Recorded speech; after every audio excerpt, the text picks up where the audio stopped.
السلام علیکم ورحمۃ اللہ وبرکاتہ نحمده ونصلی علی رسولہ الکریم اما بعد آج کا سبق سن لیجئے۔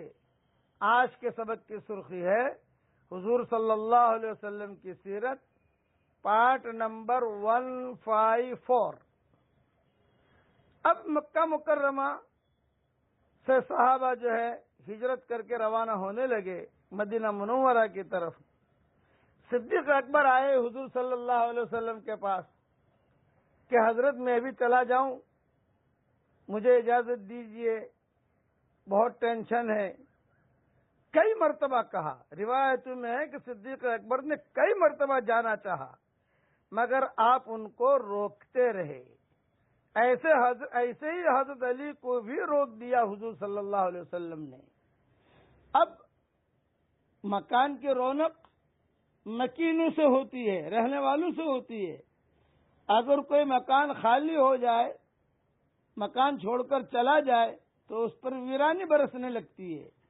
مکہ معظمہ کو اتنے خاندانوں کا خیر باد کہہ دینے کا اثر یہ ہوا کہ تمام گلی کوچے سنسان نظر آنے لگے، حرم خالی ہو گیا، مکانات پر تالے لگ گئے، ہر طرف ٹینشن کا حال ہو گیا، سناٹا، آدمیوں کی چہل پہل ختم، تمام شہر خاموشہ بنا ہوا ہے۔ اپنے مکینوں پر مرثیہ پڑھتا ہوا نظر آتا تھا۔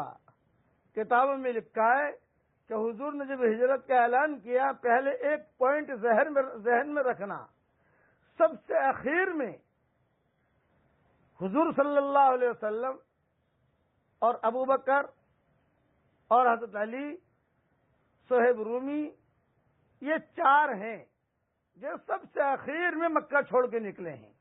باقی سب پہلے چلے گئے، حضرت عثمان، حضرت عمر اور عمار ابن یاسر، فلاں سب جو ہے پہلے حضور صلی اللہ علیہ وسلم سے پہلے چلے گئے۔ حضور صلی اللہ علیہ وسلم نے کہا سب سے اخیر میں آؤں گا، آپ لوگ جاؤ۔ تو اس میں ہجرت کے وقت میں کئی لوگوں پر حالات بھی آئے۔ ابو سلمہ اپنی بیوی ام سلمہ کو اور اپنے بیٹے کو لے کر ہجرت کے لیے نکلے۔ مشرکین طاق میں رہتے تھے، ہجرت کرنا بھی آسان نہیں ہوتا تھا۔ دیکھتے تھے کہ یہ قافلہ مدینہ کی طرف جا رہا ہے تو ان پر جو ہے پریشانیاں ڈالتے تھے، مارتے تھے۔ تو یہ ابو سلمہ ام سلمہ ان کا بیٹا یہ ہجرت کر کے نکلے۔ آپ نے فرمایا جاؤ یہاں سے بھاگو، مکہ چھوڑو، مکہ چھوڑو، مکہ چھوڑو، جان بچاؤ اپنی، مدینہ جاؤ، مدینہ جاؤ، مدینہ جاؤ۔ تو انہوں نے بھی جو ہے اپنے بیوی بچوں کو لیا، تنعیم میں پہنچے۔ وہاں پہنچ کر مشرکین مکہ نے پکڑ لیا، بھی ام سلمہ یہ تو ہماری بیٹی ہے مکہ کی۔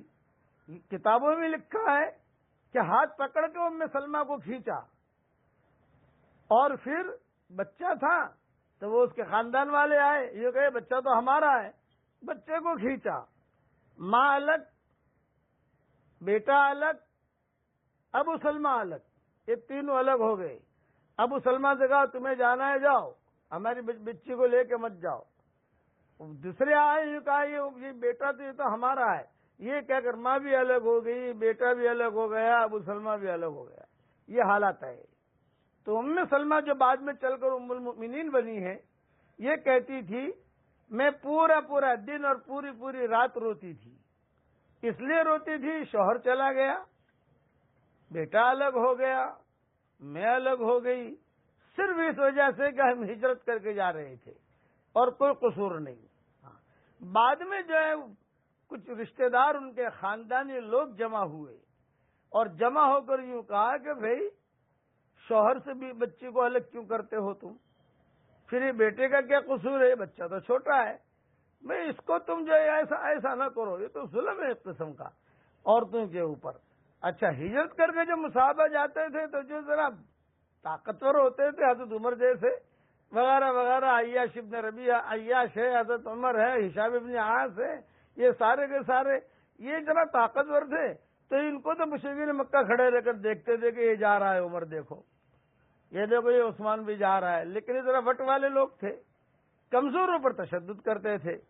اتفاق ایسا ہوا کہ بیٹا دے دیا اور یوں کہا کہ اچھا تم جاؤ. چنانچہ بڑی مشکل سے اجازت ملی. حضرت عمر کہتے تھے کہ میں تو ٹھاٹ کے ساتھ نکلا, 20 آدمیوں کو لے کر حضرت عمر نکلے. ابھی حضور صلی اللہ علیہ وسلم تو مکہ میں ہی ہیں. یہ پوائنٹ نوٹ رکھنا کہ سب سے آخر میں حضور نکلے ہیں. حضور ایک ایک کو حضور لوگ آتے تھے, حضور صلی اللہ علیہ وسلم سے مصافحہ کرتے تھے چپکے سے. آپ فرماتے تھے کہ کہاں جا رہے ہو؟ فرماتے تھے کہ مدینہ منورہ جا رہے ہیں یا صرف جا رہے ہیں. حضور صلی اللہ علیہ وسلم دعا دیتے تھے کہ جاؤ, اللہ تعالیٰ سب بدک اللہ التقوی, اللہ تمہیں تقوی دے, اللہ تعالیٰ تمہیں عافیت کے ساتھ پہنچائے.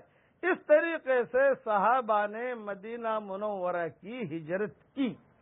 اچھا, یہ ہجرت میں جناتوں نے بھی ساتھ دیا. کچھ لوگ اگر کہیں بھول جاتے, رستہ بھول جاتے تو جنات رستہ بتاتے. اب مدینہ منورہ میں صحابہ کا جمع ہونا شروع ہو گیا. بقیہ تفصیل کل